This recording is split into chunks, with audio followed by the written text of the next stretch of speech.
అధ్యాయంలో కర్మయోగములో అగ్నిహోత్రం గురించి ప్రత్యేకంగా వివరించినాడు వ్యాస భగవానుడు, కృష్ణ భగవానుడు. సృష్టి ఆరంభమున, సృష్టి ఇప్పుడు కాదు, నిన్న ఇవాళ పెట్టింది కాదు, ఈ కలియుగంలో పెట్టింది కాదు, ఈ 29వ కలియుగంలో పెట్టింది కాదు.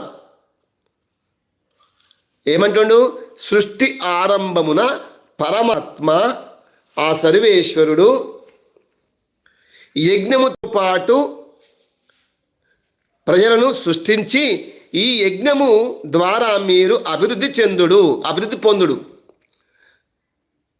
మీరు అగ్నిహోత్రము మీ యొక్క జీవనం గడవాలన్నా, జీవనం సాగాలన్నా, మీ దినచర్య బాగుపడాలన్నా, మీరు ఆరోగ్యంగా ఉండాలన్నా, మీరు నిత్యకర్మలు చక్కగా చేసుకొని భగవంతుణ్ణి